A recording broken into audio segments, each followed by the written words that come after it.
This is Duelist, bringing you the first map of the Sarna Supremacy's attack on Tsitsang from Menkib. Menkib is their last remaining planet at the moment. Out of 30 planets and 5 remaining factions, the 4 other factions have 4 planets apiece. This is Mechwarrior Living Legends.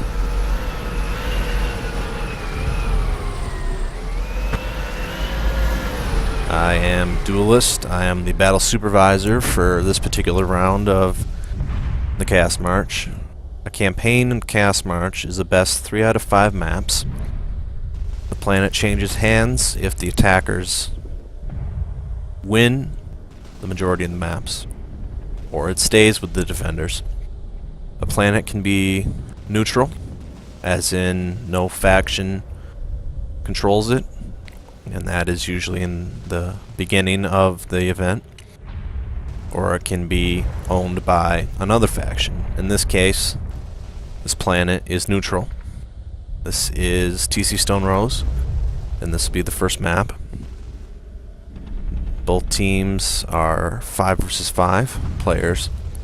The weight limit's pretty low this time around at 200 total tons for each team, so expect to see a lot of lights, maybe a few mediums. Because it's a 5 versus 5, the teams may choose to take aerospace units, with the limitation that some of the exceptionally powerful aerospace units, flying units, like the Shiva A and the Donar A, cannot be used until it's a 6 versus 6. And so we just finished on the last map playing the defense of the Sarna homeworld Sarna. Crazy playing words, I know. And that was lost. And so this is very important to the Sarna Supremacy to pick up a planet here, because they have 2 factions in between them. So, Warlord Kentax is the faction leader for the Sarna attackers. And he has chosen to take a 60-ton Visigoth attack aerospace. For his ground forces, he has an Owens, 2 Owens scout mechs at 35 tons apiece, and a Raven scout mech at 35 tons, and a 3rd Owens. So a lot of speed on the ground here, decent firepower for what it is, and the Visigoth obviously will be able to do some immense damage from the air. We'll be started here in 20 seconds.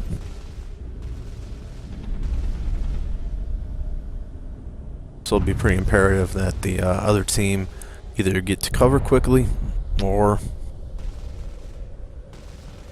utilize anti-air to combat the enemy's Visigoth. So let's see what Burner's team is taking to counter. A Solitaire, Ares tank, an Ares light tank, Scat medium mech, 2 Scat, 3 Scats, an Ares, and a Solitaire. Not a lot of anti-air here, and so they'll need cover. Good speed though, and pretty good maneuverability. So here we go, we're underway. 30 minutes to play, let's see what happens.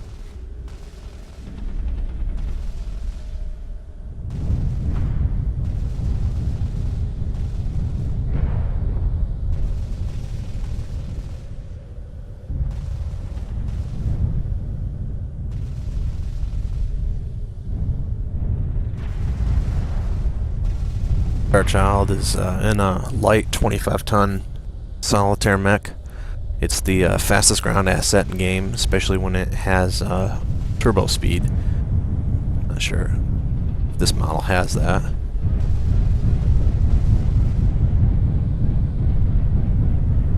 It might. 4 lasers. Yes, this might be the F. That might have turbo speed. So it can travel at about 210 kph. The next fastest unit in game can travel at about 160 to 180. Of course, the aerospace can travel much faster than that.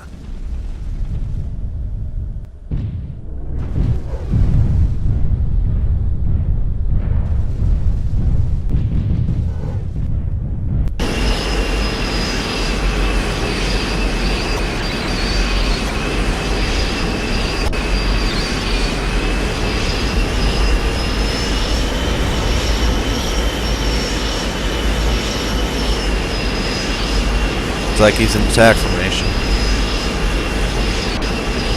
Doubling off now. Given the number of combatants and the openness of this map, I'm going to try to provide a open look at things, but obviously we don't want to miss the attack either. So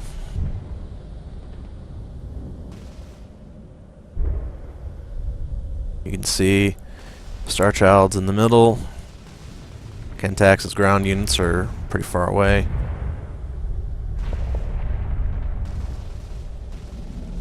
Here's Kentax.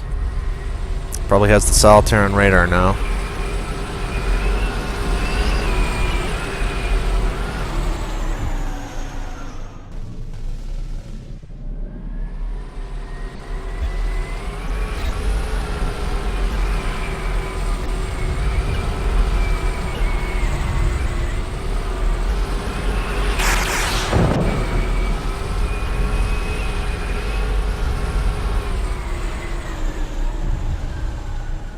But the best you can do here is utilize the speed of the... Those are LRMs. They'll track the aerospace, but they won't really have enough speed to hit. As you can see, they can't turn fast enough. They can be a deterrent. So Starchild got back to his team. And of course, the Kentax's team now knows where they're all at. So under this rock, they'll try to provide cover and maybe utilize their jump jets to get a better angle on things. The one downside of an aerospace, any flying asset is not a carrying asset. So if you're able to take down the flying take down all the ground assets, but the flying asset is the only one left, the team with the flying asset loses the match. So if Burner's team is able to find Kentax's ground units quick enough here, their best bet might be to try and take out the ground assets, because obviously they outnumber them 5-1, 5-4. But that aerospace is going to soften them up quite a bit, probably.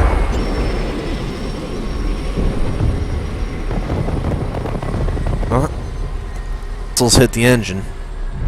Getting some hits on that. It's heavily armored, but it's not completely pervious to damage.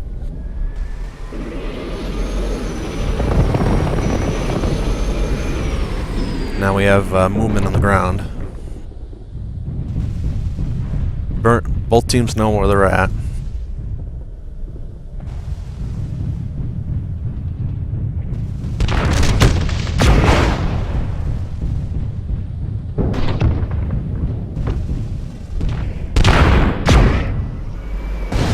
Burner moving up, taking on Ben. They've decided to take on the ground assets.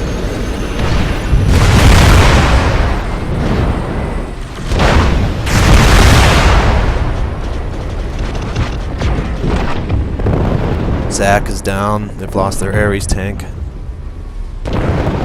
So now we're evened up, 44 on the ground.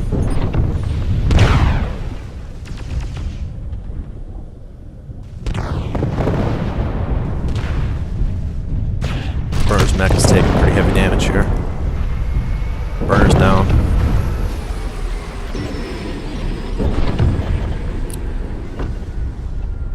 Kilgore's down. 3-3 on the ground now.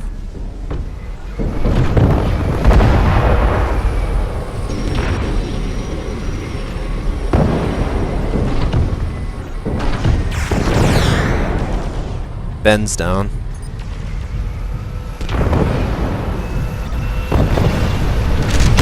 Pabst is down.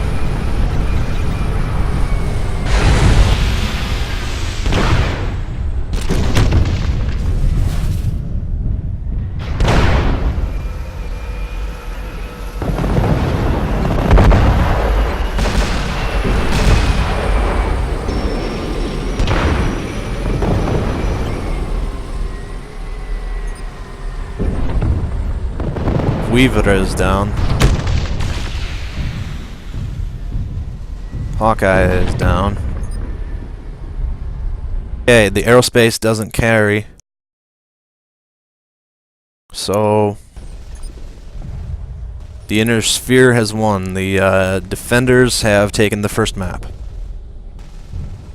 So we will see you on the next map in the Chaos March.